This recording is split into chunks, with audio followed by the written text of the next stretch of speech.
जय Hind defence lovers. आज की टॉप हेडलाइंस कुछ इस प्रकार है। पाकिस्तान के रक्षा मंत्री ने इंडस वाटर ट्रीटी पर भारत को फिर से दी धमकी। बीएसएफ और पंजाब पुलिस ने सीज किए 26 वेपन्स। चाइनीज एयरफोर्स यूज कर रही है भारत का तेजस। और ईरान ने फिर से बंद किया स्ट्रेट ऑफ हॉर्मुज।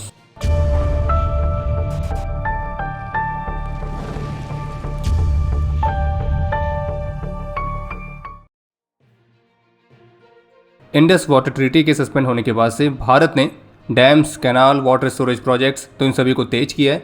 और आने वाले समय में नदियों को जो पानी है वो पाकिस्तान के बजाय भारत ज़्यादा इस्तेमाल करेगा। और संभावित रूप से जो पाकिस्तान है वो आने वाले समय में पानी की एक एक बूंद के लिए तरसेगा। और यही पाकिस्तान के लिए एक मुख्य चिंता का विषय बना हुआ है। और पाकिस्तान ने पहले भी धमकी दी थी कि अगर भारत ने इंडस वाटर ट्रीटी को रिस्टोर नहीं किया या फिर अगर डैम बनाए तो हम उनको तबाह करने के लिए मिलिट्री एक्शन करेंगे।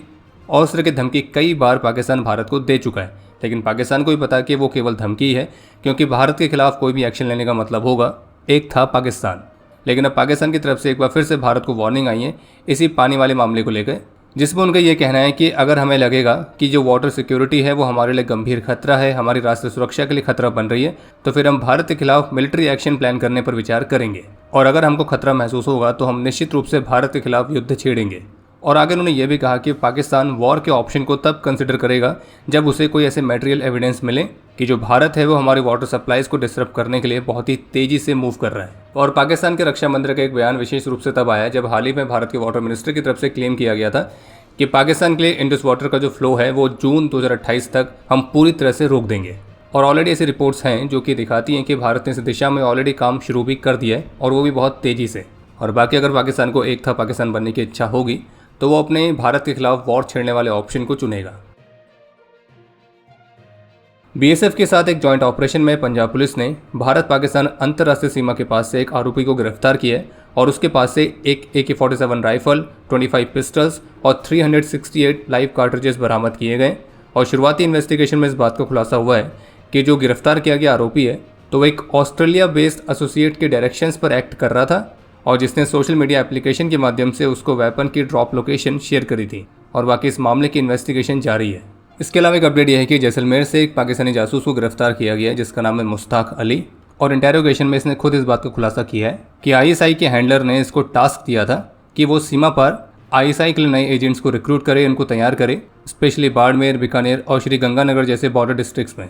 और जबकि पंजाब केसरी की तरफ से भी एक रिपोर्ट जारी की गई है जिसमें बताया गया है कि जो ISI है तो वो इंडियन सिटीजन्स के पाकिस्तान बेस्ड रिलेटिव्स को एक्सप्लॉइट कर रही है ताकि वो अपने जासूसी नेटवर्क के लिए उनको ब्लैकमेल करके ज़बरदस्ती अपने नेटवर्क में फंसा सकें।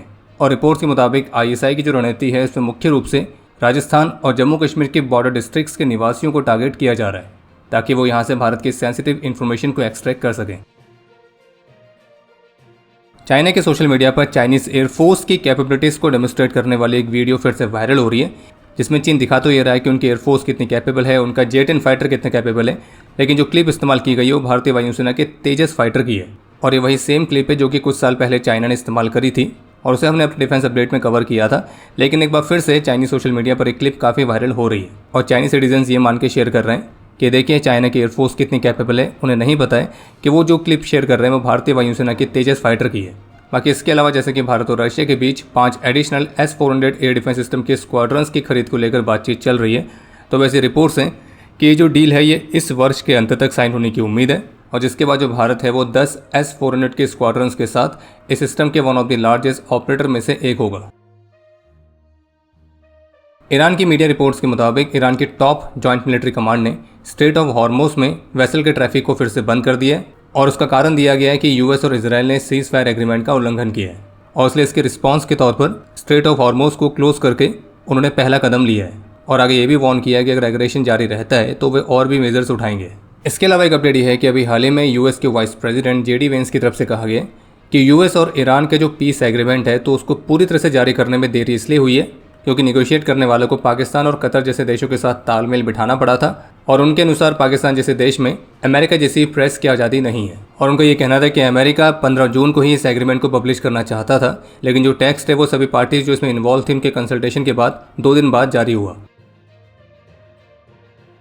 भारत के डिफेंस PSU GRSE को नवरत्न का स्टेटस दिया गया है।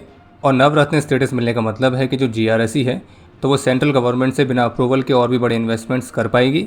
और GRSC को अपने शिपयार्ड को एक्सपेंड करने, इंफ्रास्ट्रक्चर को और तेज़ी से डेवलप करने और भी फास्टर तरीके से टेक्नोलॉजी के एक्विजिशन में मदद करेगा। और इसके अलावा strategic partnership, subsidiaries, joint ventures, तो इनको भी क्रिएट करने में आसानी होगी। और जैसे कि आप सभी जानते हैं कि GRSC भारत के प्रमुख वॉरशिप बिल्डर्स में से एक है, जो कि फ्रिगेट्स, कॉर्वेट्स, पेट्रोल वेसल्स और ऐसे कई सारे अन्य महत्वपूर्ण नेवल प्लेटफॉर्म्स को बनाती है। एक अपडेट यह है कि आज 20 जून को शिलोंग में ईस्टर्न एयर कमांड के हेडक्वार्टर्स में सोल्जर्स को संबोधित करते हुए भारतीय रक्षा मंत्री श्री राजनाथ सिंह की तरफ से इस बात पर जोर दिया गया कि hybrid threats, cyber challenges, information warfare, logistic resilience, supply chain security, drones, तो ये लगातार इवॉल्व होते हुए वॉरफेयर में एक क्रिटिकल एलिमेंट्स की तरह उभर कर सामने आ रहे हैं और ऐसी सिचुएशन में डिफेंस फोर्सेस के लिए एक ट्रेडिशनल प्रिपेयर्डनेस पर्याप्त नहीं होगी। और साथ ही उन्होंने इस बात पर जोर दिया है कि राष्ट्रीय सुरक्षा को सुनिश्चित करने के लिए अपने खुद के ही टर्म्स पर आत्मनिर्भरता को अचीव करना भारत के लिए बेहद ही जरूरी है। इसके अलावा आपको सूचित करना चाहेंगे कि सोशल मीडिया पर एक वीडियो काफ़ी ज़्यादा सर्कुलेट की जा रही है और उस वीडियो के माध्यम से ये क्लेम किया जा रहा है कि नीट 2026 का जो री एग्जामिनेशन है उसकी बुकलेट का पैकेट ऑलरेडी ओपन है। तो आपको स्पष्ट कर दें कि PIB फैक्ट चेक की तरफ से कंफर्म किया गया कि ये जो वीडियो है ये फेक है और जो वीडियो में पैकेट दिखाया जा रहा है तो उसमें मैंडेटरी OMR आंसर सीट भी नहीं है। और कंफर्म किया गया कि एग्जामिनेशन से पहले नीट के जो क्वेश्चन पेपर्स हैं उसका किसी भी इंडिविजुअल, किसी भी इंस्टीट्यूशन या फिर किसी भी प्लेटफॉर्म के पास एक्सेस नहीं है। और कंफर्म किया गया कि नीट का क्वेश्चन पेपर लीक नहीं हुआ है और जो एग्जामिनेशन है वो अपने शेड्यूल टाइम के अनुसार कंडक्ट किया जाएगा। और अब समय है आज के इतिहास का। आज के दिन कारगिल वॉर में कैप्टन विक्रम बत्रा की अगुवाई में 13 जम्मू कश्मीर राइफल्स की कंपनी ने .5140 को रिकैप्चर किया था, जो कि टोलुलिंग एरिया में हाईएस्ट एनिमी ऑक्यूपाइड पोस्ट थी। और एक .5140 की जीत इस कारगिल बैटल में एक गेम चेंजर साबित हुई थी। और इसको कैप्चर करने के बाद लगभग 435 hours per captain Vikram Batra ने कमांड पोस्ट को अपना मैसेज दिया, ये दिल मांगे मोर, जो कि उनका विक्ट्री साइन था। आज के दिन 1987 में 20 असम राइफल्स के राइफलमैन शांता बहादुर तमांग और 1989 में 31 असम राइफल्स के राइफलमैन भैरव नाथ यादव ने अपना सर्वोच्च बलिदान दिया था। और आपके लिए आज का प्रश्न है कि कैप्टन विक्रम बत्रा कौन से वर्ष में आर्मी की सर्विस में कमीशन हुए थे। और अब समय है आज के टॉप 3 कमेंट्स का, जो ये रहे आपकी स्क्रीन पर।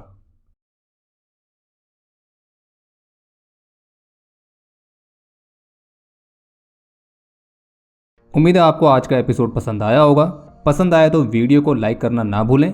आपके कोई भी सुझाव या सवाल हो तो उसके लिए कमेंट सेक्शन ओपन है।